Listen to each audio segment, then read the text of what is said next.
Searched everywhere. I looked through hundreds of files, searched through my text messages. I even looked everywhere in my wardrobe, but I just couldn't find where I asked for your opinion.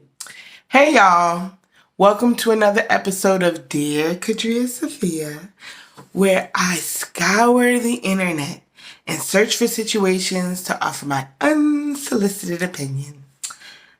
Today's episode comes from Dear Annie. I think it's so wild that there's a Dear Annie. Dear Qadriyyah Safiyyah, I'm offering help to spend time with my daughter. Okay. Dear Qadriyyah Safiyyah, I'm a 72-year-old woman who used to live with my daughter and her family. I moved out last January. I was asked to come over to their home when my eldest grandson came home with my great-grandchild in June. Congratulations. Other than that, I've not talked to my daughter in months. Am I being foolish to think she could call me once in a while to check up on me? When I call her, it's as if she can't be bothered. If I leave a message, she doesn't return my calls. Signed, missing my daughter.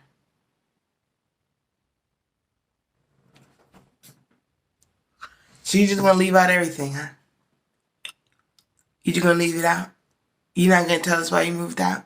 You're not gonna tell us what happened? You just gonna leave everything out except that. And who asked you to come over?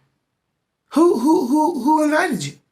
I was asked over to their home when my oldest grandson came home with my great-grandchild in June. Who invited you? Was it your daughter?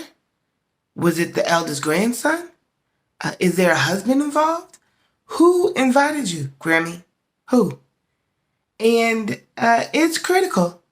It's critical for us to know why you moved out in January. Because you moved out in January and it came home with a new great-grandchild in June. Am I being foolish to think that she could call once in a while to check up on me? What happened? We don't know what happened. You say you moved out. We don't know what the terms were. We're left to wonder, were you asked to leave? We're left to wonder all the things, Granny, all the things. So you're a 72-year-old woman and you used to live with your daughter and her family. And then now you don't. You've moved out since January. When you call, she doesn't return your calls. When you leave a message, she doesn't return your calls. And when you call her, she can't be bothered. Well, obviously something's going on, Granny. And that much is obvious. Are you being foolish to think that she could check up on? I'd have to know what happened. You may have overstepped all the bounds, all the limits. You may have transgressed egregiously. Egregiously. Okay? We don't know if this is your only child. We don't know about other children. We literally have absolutely no idea what's going on with your family dynamic. So on the strength that you're 72 and you are capable of moving out and seemingly taking care of yourself, on the strength that your daughter doesn't seem to want to talk to you, and when you leave messages, she doesn't return your calls, are you being foolish that you think that she can check up on you every once in a while? Sounds like it. Sounds like you're being a big fool. It sounds like you want to skip over all the hurt and trauma and pain and just get right into, I guess, civility between mother and daughter. It sounds like your daughter's not with the shits. It sounds like your daughter is at a point where you are, you are welcome because you are a family And because these are your grandchildren and great-grandchildren, it sounds like she wasn't even the one who invited you over. It sounds like somebody else thought about it and she was like, I guess. Like, it sounds like you are being a fool. It sounds like it. And you wrote in such a way that you wanted us to believe, because you led with your 72-year-old. You led with the age. So it sounds like you wanted us to feel bad, because you're 72 and your daughter won't talk to you. So it sounds like you may have a little bit of manipulation going on. Oh, I'm 72 and I used to live with my daughter and her family, but I've moved out in January. The move out is a critical piece. It's a critical piece. We need to know why. At 72, you moved out. Normally people are moving parents in at 72, but you moved out. So it sounds like you're a little more than a fool. It sounds like you're more than a fool. It sounds like you're a handful. And it sounds like and I was asked over to their home. What kind of vague statement is that? I was asked over to their home. By who? The neighbor? Who asked you over to their home? That's important to know. Yeah, other than that, I haven't talked to my daughter in months.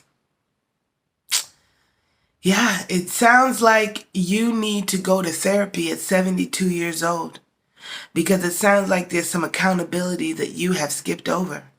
It sounds like that there's some family situations that you don't want to own up to your part in it. It sounds like while you were living with your daughter, she did her best to have a healthy and productive relationship, and it didn't go that way. Thusly, you moved out. Okay? So it sounds like you need therapy, Granny. It sounds like you need to take yourself to therapy and talk about all the things. And hopefully you will live long enough to benefit from the therapy that you get, so that you can so the messages you leave to your daughter, she will feel some reason to respond to your messages. The goal is that she won't be too bothered to talk to her 72-year-old mother.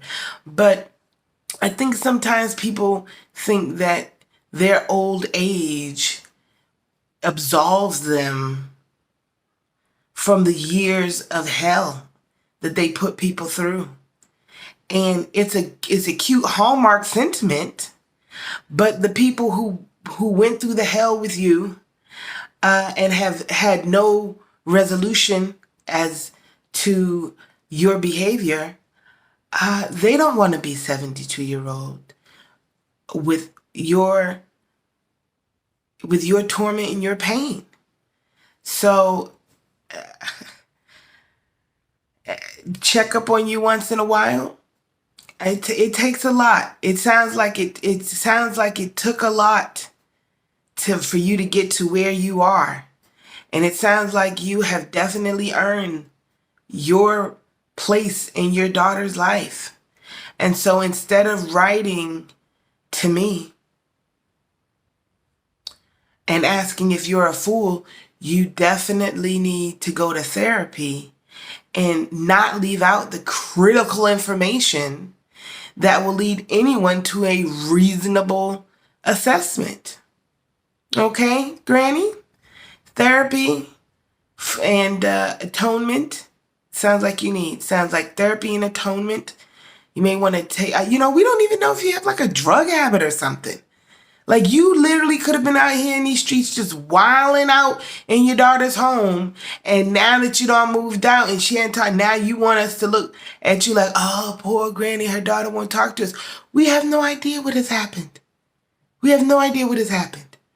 So go to therapy, add the facts to the situation, get an honest assessment from a licensed professional who will guide you through mending your relationship with your daughter.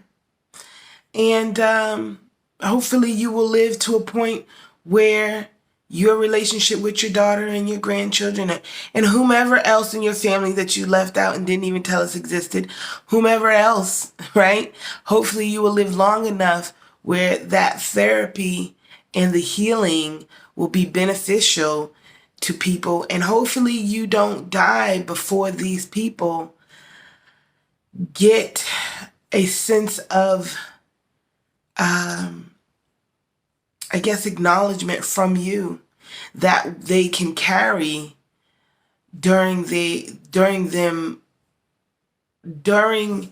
grieving process once you have transitioned. It would be horrible for you to transition and leave them with angst and frustration and guilt because of the way that you chose to live your life. So get the healing that is necessary for your family, and maybe you'll live long enough where that great grandson will have a very close relationship with you, and you don't just get called over during, monumental moments. Okay, Granny? Much success to us all.